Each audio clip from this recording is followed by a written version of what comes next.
Bueno, entonces la terminación apóstrofe S del inglés como indicador no positivo. Algunos usos de inglés genitivo son enclíticos, ya que en estos usos el apóstrofe S se aplica a una frase en lugar de una sola palabra.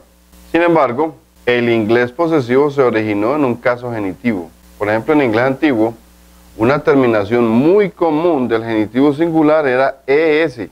El apóstrofe en el marcador posesivo moderno es en realidad un indicador de la E.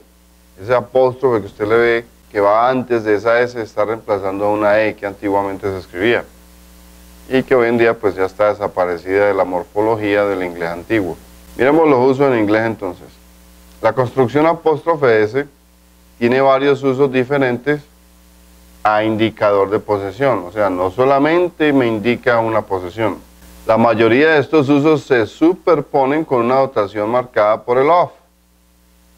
Yo digo the music of Beethoven, o digo Beethoven's music, music of Beethoven o Beethoven's music. Pero las dos construcciones no son equivalentes.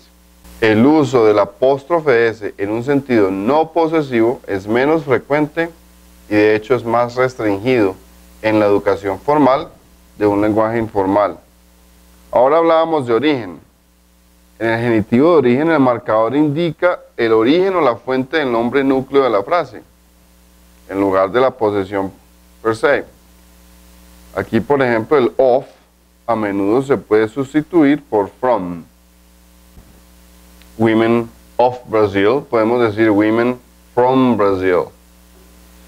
Bueno, el sujeto, cuando el sustantivo se relaciona con un verbo, el genitivo es subjetivo, ya que representa el sujeto del verbo cuando la frase nominal se convierte en una oración. Volvamos al caso de Beethoven. Decimos Beethoven's music. ¿Esto qué implica? Que Beethoven compone música. Si digo, por ejemplo, Juan is dancing, estoy hablando de el baile que hace o que realiza Juanes. Por ejemplo, my mother's teaching, ahí estoy hablando es de que mi madre enseña, no de las enseñanzas de ella. La mayoría de estas frases, sin embargo, todavía se pueden parafrasear con el of, el de. La música de Beethoven, the music of Beethoven. La enseñanza de mi madre, the teaching of my mother. Bueno, como objeto, en el genitivo objetivo, el marcador modifica un sustantivo que puede ser reformulado como verbo y el indicador representa el objeto de ese verbo. Miremos estos dos casos. Tengo la frase love of my mother. En esta frase nos damos cuenta que la preposición of está demostrándonos o indicándonos la relación que hay entre ambos sustantivos. Estamos hablando del amor de mi madre hacia alguien, hacia mí, por ejemplo. Y si yo dijera entonces I love my mother, miren que estoy utilizando el sustantivo de la primera frase y lo estoy utilizando ahora como un verbo. Y el indicador, en este caso tenemos el adjetivo posesivo my, nos muestra pues, el objeto de ese verbo, de la oración. Bueno, hay un tipo de genitivo que se utiliza para clasificación. Obviamente pues se describen o se nombran como genitivos clasificadores. Y su función principal es marcar específicamente o describir el sustantivo principal de una oración. Por ejemplo, la guerra de los 1000 días. The 1000 Days War. The 1000 Days War.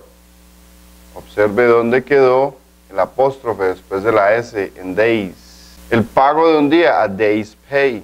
Una advertencia o una notificación de una semana, por ejemplo. A 1 week's notice. 1 week's notice. El mundo de un hombre, a man's world. El descanso, por ejemplo, o el sitio de reposo de los docentes, de los profesores, de teacher's lounge, por ejemplo. Si en vez de utilizar el genitivo clasificador, los ejemplos que acabamos de ver, utilizamos más bien una paráfrasis con of, nos damos cuenta que esto a menudo no es idiomático o realmente es ambiguo cuando usamos estos genitivos, lo cual plantea la posibilidad de un malentendido. Si yo dijera entonces the war of 100 years, o the pay of a day, o the notice of 1 week, eso se prestaría para confusiones. Por lo tanto, mejor utilizar el tipo de genitivo clasificador que vimos ya. Bueno, a veces utilizamos entonces el genitivo para el propósito. En el genitivo de objeto, el marcador identifica el propósito o el destinatario del sustantivo principal. En este caso, el genitivo debe ser parafraseado con la preposición for en vez de la preposición of.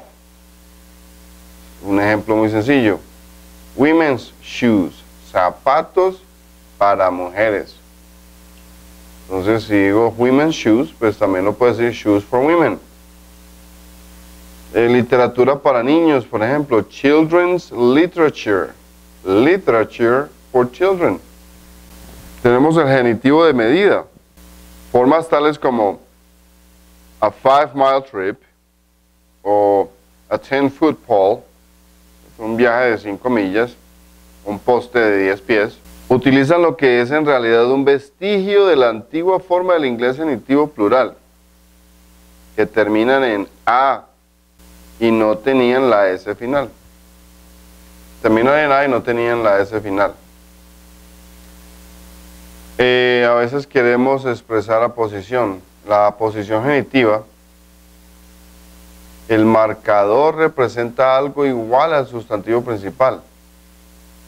Por ejemplo, si digo Dublin's fair city, esto no es el uso común o normal realmente. La expresión más usada o más normal sería decir the fair city of Dublin. The fair city of Dublin. Porque pasa lo mismo con el caso de las clasificaciones, que esto tiende a confundir a la persona que lo está leyendo o escuchando la expresión. Hay casos de doble genitivo. Any friend of my father's is a friend of mine. Any friend of my father's is a friend of mine. Por ejemplo, a picture of the president's. A picture of the president's. Es decir, un cuadro que es de propiedad del presidente. Es muy diferente a decir un retrato del presidente o en el que aparece retratado el presidente. Miremos el adverbio, el genitivo adverbial. La terminación S sin el apóstrofe y utilizada como un adverbio de tiempo es considerada también como un remanente de un genitivo del inglés antiguo. A ver, existe una forma perifrástica, literaria, usando el of. Closed Sundays, nowadays, of a summer day. La terminación CE, formando genitivos de número y lugar. Miremos, once, twice, thrice, o whence, hence y thence. Once, una vez, twice, 2 veces, thrice, 3 times. Ok, esta concluye entonces todos los aspectos clasificatorios relativos al genitivo sajón del idioma inglés. Sin embargo, nos queda por ver el uso del genitivo, las diferentes y variedades en que usamos el genitivo. Le recomiendo entonces, por favor, no perderse la parte 2 para que la información no le quede a medias. Este es un tema que es mejor verlo despacio. De hecho, le recomiendo que esta primera parte la vea 2 o 3 veces, analice tema por tema para que los pueda aplicar, o cuando esté leyendo algo o escuchando algo, entienda exactamente de qué manera está siendo utilizado el caso genitivo, o lo reconozca cuando lo escuche o lo vea. Gracias por acompañarnos. And remember, LinguaVid is an open door to your world.